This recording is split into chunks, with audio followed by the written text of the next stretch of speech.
তো বন্ধুরা, আমি সকাল সকাল মুখ ঢাকা দিয়ে বাড়ি থেকে পালিয়ে আসি। না, আমি কোনো চুরি করতে যাচ্ছি না, আমি যাচ্ছি খেলতে নছিপুরে। আমার রাতের বেলা খেলা ছিল, তো কোনো কারণবশত আমি যেতে পারিনি, তাই ভোরবেলায় যাচ্ছি। আর সাথে আছে মলয় ভাই। আমরা দুজনে রওনা দিয়ে দিই মাঠের উদ্দেশ্যে।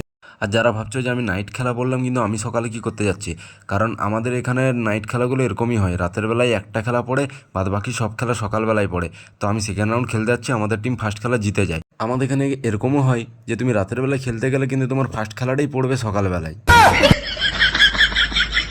তারপরে পৌঁছে যাই আমরা বিনপুর মোড়ে, আর এখানে একটা দুর্গাপূজা হয়। দেখতেই পাচ্ছ সুন্দর একটা ছোট্ট প্যান্ডেল বানিয়েছে তারা। তারপর আসে গুরু এই দৃশ্যটা, যেটা আমি বহু বছর ধরে নিজের চোখে দেখিনি, কারণ আমি ভোরবেলায় ঘুম থেকে উঠতে পারি না। আর এই হচ্ছে ভোরের সূর্য, চারিদিকে কুয়াশায় ঘেরা সবুজ মাঠ, সেই আলাদাই একটা দৃশ্য। তারপর আমি মাঠে পৌঁছে যাই, আর এই হচ্ছে আমাদের টিম ও অন্যান্য টিমের কিছু সদস্য বসে গল্প করছিল। আর এই হচ্ছে আমাদের ক্যাপ্টেন আদর্শদা, ও পাশে বসে আছে ঝুঁকা। আর যেই কথাটা তখন বলছিলাম যে আমাদের এখানে রাতে খেলতে এসেও প্রথম খেলা হয়তো সকালবেলাও পড়তে পারে, আর এই দুটো টিমের অবস্থা হচ্ছে সেই। তারা খেলতে এসেছিলো নাইটে, কিন্তু খেলা পড়েছে সকালে।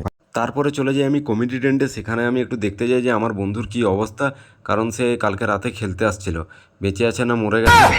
এই হচ্ছে আমার বন্ধু মানিক, ও পাশে বিষাদা। আর যারা যারা ভাবো যে খেলতে গেলে প্রচুর পয়সা, পয়সার থেকে বড় কথা প্রচুর কষ্ট করতে হয়, কারণ ঘুমানোর কোনো ঠিক থাকে না। তুমি কোথায় ঘুমাচ্ছ, নাইট খেলতে গেলে বনে বাদাড়ে বিলে খালে চারিদিকে ঘুমাতে হয়। সবচেয়ে বেশি কষ্ট লাগে যে তুমি গোটা রাত জাগার পরে যদি সেমিফাইনালে হেরে যাও, ব্যাপারটা হচ্ছে রাত জেগে পাঁঠি বাচ্চার মতন। আর যারা খেলতে যায় তারাই কষ্টটা জানে। তারপরে আমি একটু একটু করে নদীর দিকে চলে যাই, সামনেই নদী ছিল, নদীটা খুব সুন্দর। আর সকাল সকালেই দাদু কী করছিল দাদুই জানে। তারপরে বিষাদে খেলা সম্পর্কে কিছু বক্তব্য রাখে।